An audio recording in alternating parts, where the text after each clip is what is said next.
Alright guys, so I am standing in front of a 2000 C5 fixed roof coupe, or FRC. I want to tell you guys about why I have a soft spot for this vehicle. Very unexpected being on a channel where I have an E92 M3 and I rave about that car, but I do have a soft spot, and even just driving in this car today has brought me back to why I originally loved this vehicle. I rode in a 427 years ago and I've always been a little hooked since.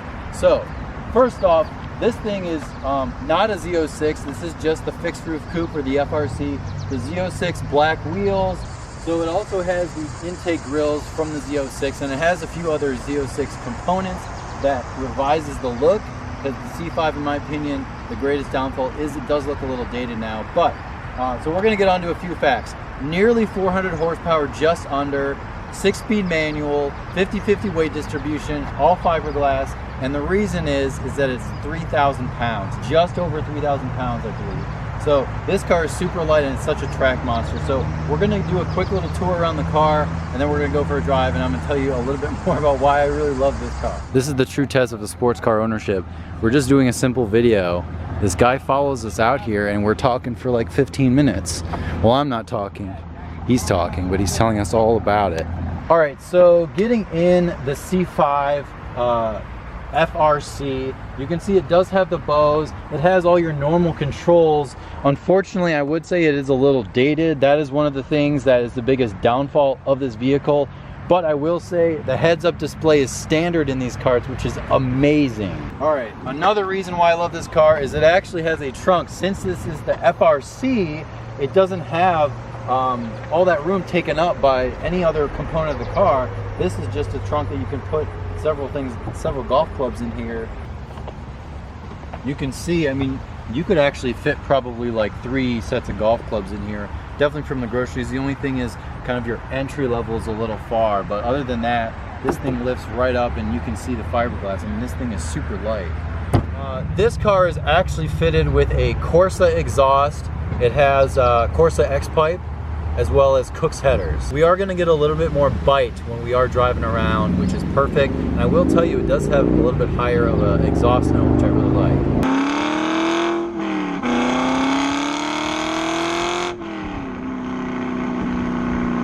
This is one of the little cues that you can tell that this is a car from 2000, is you have a little radio antenna here, where normally most cars just have like a little fin or whatever, so that's a little dated looking. But the rest of it, I mean, you have a little heat exchange here, the black Z06 wheels, and you have the special pop-up headlights, which is very controversial among cars kind of in general, but I think it's kind of cool. It looks so different, it looks so unique, and the red is just one of my favorite colors that this car comes in. So let's jump inside and go for a drive. Beep. Alright guys, driving the C5, first thing I notice is it sounds real nice, as you would expect from a 5.7 liter V8. Downshifting's pretty easy. It's really burbling. Brakes, oh my god. So I'm gonna get race brakes. Okay. Are these just worn down? Yeah, I'd beat the shit out of them on the track. Okay. First thing I noticed is the shifter. To get used to it, it does take just a little bit, but I would say that it's pretty confidence inspiring. It's not extremely direct, but given the age of this car, I mean, it's a 2000, so this car is 18 years old, which is pretty old in the car world. So we're gonna do a little acceleration.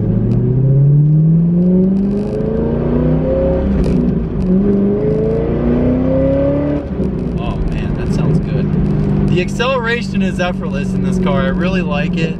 The sound is good, and I will say with the Corsa and the Cooks, the sound is much higher pitched than a regular C5 Corvette, I would say, just kind of in general. It does have burbling, it does have a little backfire action, which is really nice. That's what you want with a Corvette. You definitely want some feedback. Here we are driving around at, 45 miles an hour in 4th gear, just under 2,000 RPM. And it sounds good. I mean, downshift to 3rd here. Oh shit. think if I'm trying at night, I think it'll shoot. Oh my god. Why I have a soft spot for this thing. One, the sound. It sounds amazing. It sounds great. What more can you ask for? But I will say that there is enough sound insulation in this vehicle, although it is a 2000.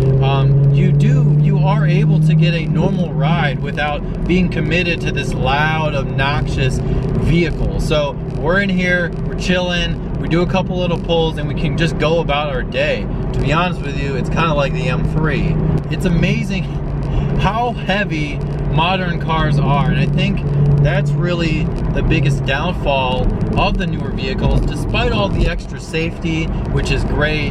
But this car is pretty much a tad over 3,000 pounds with almost 400 horsepower. It has a little tune on it and it has header, so it's probably right around 400 horsepower.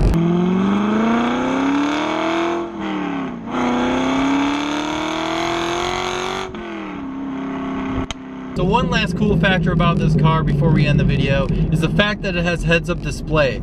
It is a very dated looking heads-up display, I will say that, but it does tell you your speed, your RPM, as well as your oil temperature, which are all very important things. Shifts are very short, very easy to drive, very fun. Besides the, I would say the steering is a little overly heavy, but other than that, I mean, this car, if you're in the market for a sports car and you're not, and you like the looks and you like the interior, I mean, I would say go for it. It's definitely worth the test drive. It's definitely something that's probably going to hold its value for a little while longer, and it's nothing crazy is going to happen.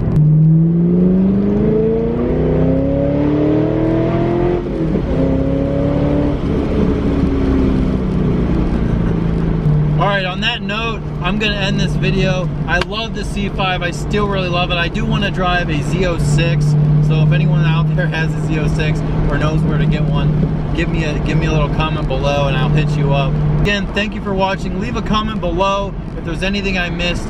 These are all the answers to something that you guys probably had no idea about, is why I have a soft spot for this car, and I still have a soft spot, and there's plenty of reasons why I still do. So thank you again for watching, and I will see you next time.